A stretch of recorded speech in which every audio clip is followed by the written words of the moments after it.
उसको गुरु कहते हैं।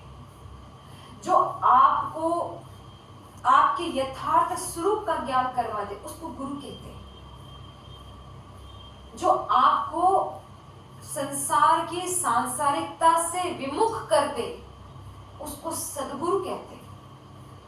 जो संसार की सांसारिकता छुड़ा करके आपको अंतर्मुखी करके उस परम तत्व की प्राप्ति करवाते उसको सद्गुरु कहते हैं।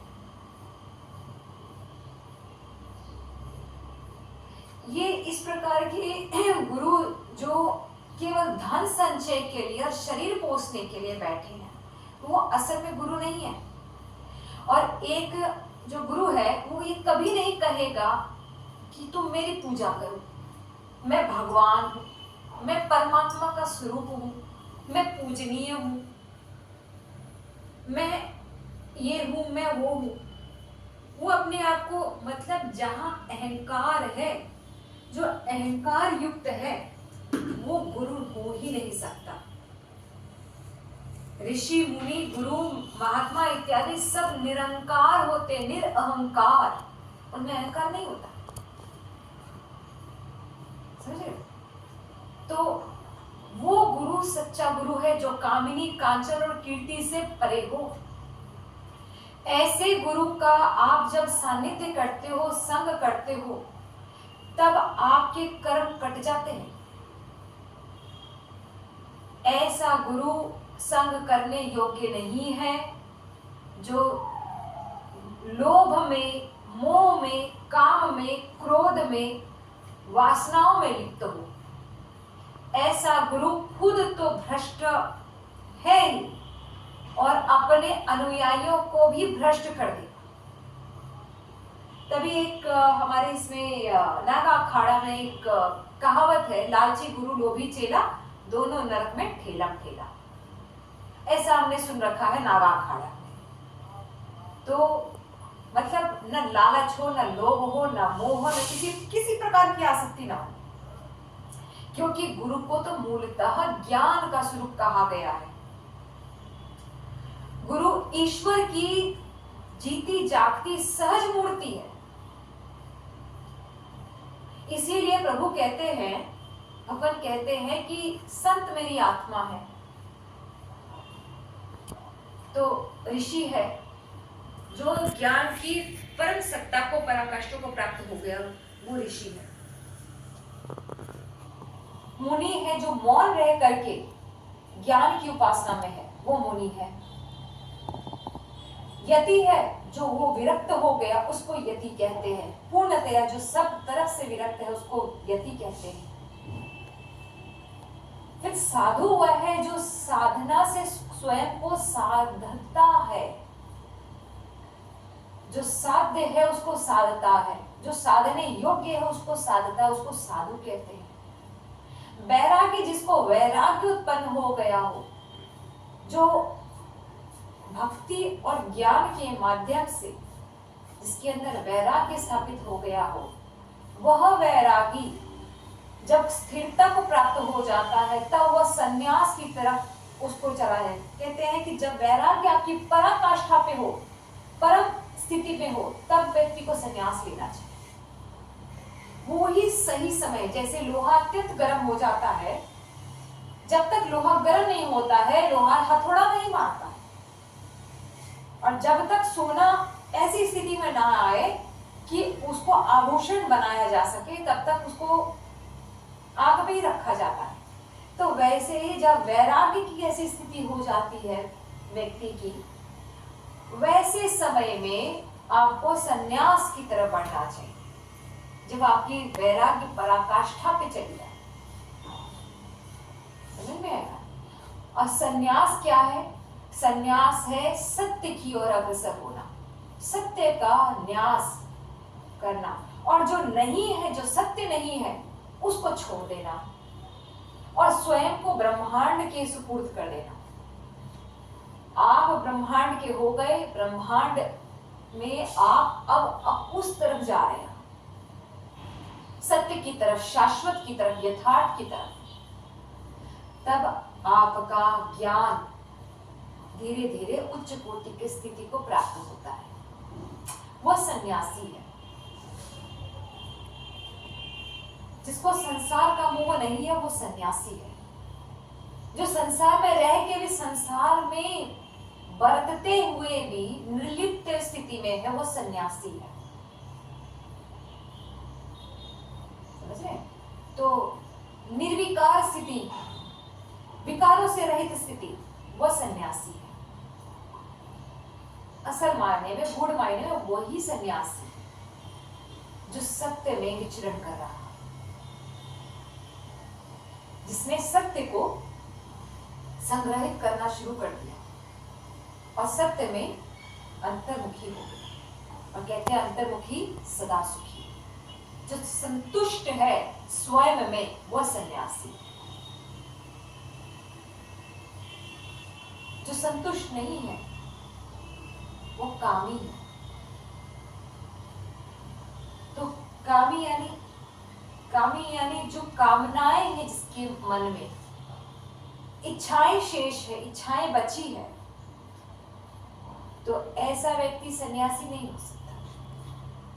जिसकी इच्छाएं ही लोप हो गई हो वो सन्यासी है। जिसका स्वयं के भीतर कुछ ना रह गया, वो केवल ईश्वर सेवा में है, प्रभु के लिए कर रहा है। तभी प्रभु ये भी कहते हैं, भगवान नारायण ये भी कहते हैं कि मैं संतों के मुख से पाता हूं और मैं ही संतों के मुख से वाचन करता हूं। मैं ही संतों के रूप में मैं ही विचरता हूं। वह व्यक्ति संत है। संत एक उपाधि है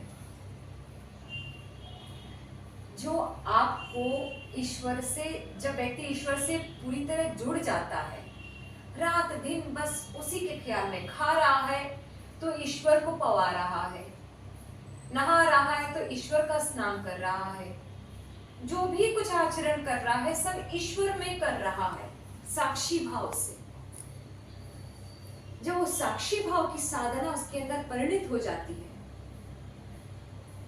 तब वो समझो वो व्यक्ति साधारण नहीं है, वो असाधारण स्थिति में आ गया। तो इसको जानना, इसको वर्ण करना, इस सत्य को, यही मानव जीवन के मूल लक्ष्य का उद्देश्य है। मानव जीवन को धारण करना। आप संसार में, अब जैसे एक संसारी व्यक्ति है, वो गृहस्थ है, वो सब कुछ कर रहा है, ठीक है, सब कुछ करता हुआ ऐसे निर्लिप्त रहे जैसे कि कमल कीचड़ में रहता हुआ उससे अछूता रहता है। जैसे कि कमल का पत्ता पानी में रहता हुआ भी उस पे पानी नहीं जमता, समझे? वैसे तो संसार में रहिए, सब कुछ करिए, ठीक है। जो संसार सब कुछ करिए का अर्थ, जो आपका धर्म है, जो आपको कार्य दिया गया है, जिसके लिए आप जिम्मेदार हो, जिसके लिए आपने जिम्मेदारी ली है, उस सारी जिम्मेदारियों को निभाते हुए आप वैसे चलिए, पर ध्यान आपका उस सत्य में, उस परम तत्व में, उस परम जो स्थिति है उसमें रहना। और वो कहाँ से रहना? वो हमारे भीतर से ही, कहते बिंदु में ही सिंधु है। वो बिंदु कहाँ है? वो हमारे ही भीतर है। तो उस बिंदु से ही हम उस परम सिंधु को, परम तत्व को, स्थिति को जान सकते हैं, प्राप्त कर सकते हैं। जैसे क्या कहते हैं ना, ओम के ऊपर एक चंद्रमा है, चंद्रमा के ऊपर बिंदु है, तो वह जो बिंदु है वही लक्ष्य है। पहली स्थिति होती है जागृत अवस्था, फिर स्वप्न अवस्था, नहीं, फिर सुषुप्ति अवस्था, फिर स्वप्न अवस्था। उसके बाद फिर स्थिति होती है तुरीय अवस्था। ये तुरीय अवस्था ही आपको सिद्धता की तरफ लेके जाती है। जो प्रत्येक जो ध्यान करता है व्यक्ति, कहते हैं ना, क्या कर रहे हो? ध्यान कर रहे हैं।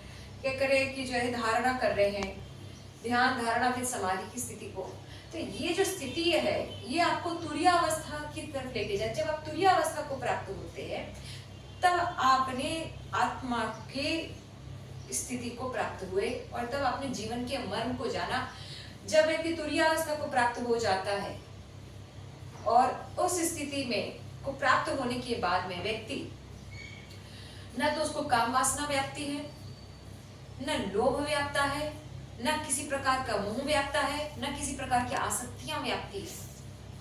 वो समस्त विकारों से परे हो जाता है, वो हटने लग जाता अपने आप। जैसे फल पक करके वृक्ष से स्वतः ही टूट के अलग हो जाता है टहनी से, तो वैसे ही जब चीज पक जाती है भीतर तो अपने आप संसार में रह करके संसारिकता से विमुखता आ जाती है।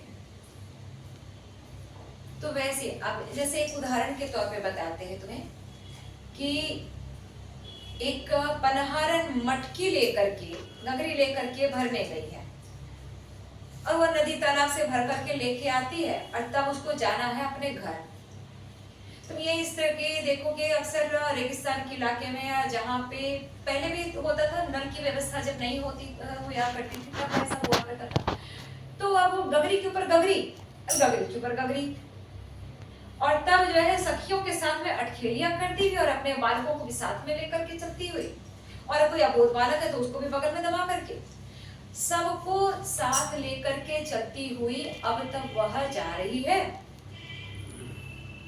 बातें भी कर रही है, अटखेलियां भी कर रही है, यहाँ तक कि जो है सारी इधर की उधर की सबकी बातें हो रही है, पर ध्यान उसका कहाँ है? सिर पे रखी हुई गगरी का। वो पानी से जो भरा हुआ मटका है, अगर वो कुछ भी गड़बड़ हुई तो सारा पानी व्यर्थ। फिर वापस जाइए आधे रास्ते से, पुनः फिर वापस मेहनत लगेगी। तो इसलिए कहते हैं कि आप संसार में रहते ही वैसे ही काम करिए, किंतु आपका ध्यान उस परमार्थ तत्व पे, परमार्थ सत्ता पे, उस ज्ञान पे जो आप गुरु से लेते हैं। कहते हैं ज्ञान के बिना भक्ति नहीं होती है, ज्ञान के बिना वैराग्य नहीं होता है, और उसके बिना त्याग नहीं होता है, और तब उसके बिना आपको तप नहीं होता है, और न ही इसके बिना आपको मुक्ति होती है। संसार के समस्त दुखों की काट यदि है तो ज्ञान।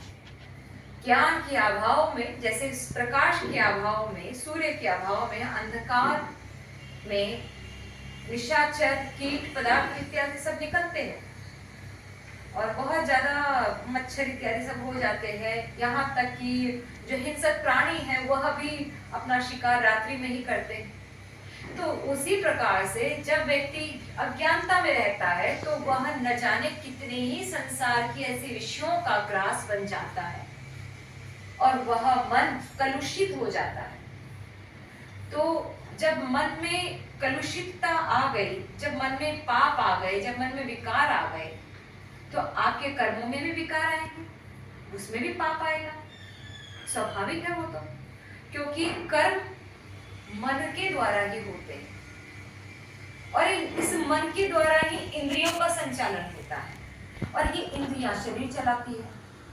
तो मन को यदि आप ज्ञान में नहीं लेके आएंगे, बुद्धि और विवेक के हिसाब से नहीं लेके जाएंगे, तो ये तो वैसे ही हो गई जैसे नशे में व्यक्ति है, क्या कर रहा है उसको कुछ नहीं पता, क्या हो रहा है उसको कुछ नहीं पता, अर्ध चेतन की अवस्था में है, निद्रा की अवस्था में है, उसको क्या हो रहा है यथार्थ का कुछ नहीं पता, वो बेसुध में चलता जा रहा है। ऐसा व्यक्ति कभी भी सही मार्ग पर नहीं चल पाता है, वो हमेशा ऐसी स्थिति में रहेगा, असमंजस की स्थिति में, ऐसी स्थिति में रहेगा कि क्या करूं, कैसे होगा, क्या होगा। ये चीजें होती है ज्ञान के अभाव में, क्योंकि उसने स्वयं का चिंतन नहीं किया। उसने जो आत्मा में, हमारे अंतस में जो ईश्वर तत्व है उसको उसने मथा नहीं, उसकी मथनी नहीं की। तो ईश्वर तो सब जगह है, सब घट साई रविरा सुनी कोई ना से, बलिहारी वा घट के जामे प्रगट। दूध में मक्खन है पर इसका तो प्रक्रिया होता है।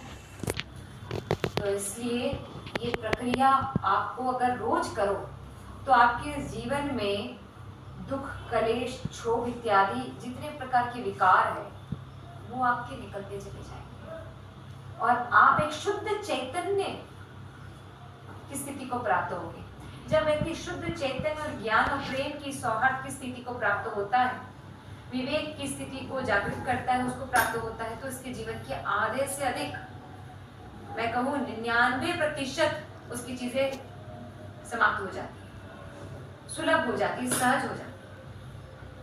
ठीक है, तो ज्ञान में रहिए, प्रेम में रहिए, ईश्वर की, संसार के नहीं।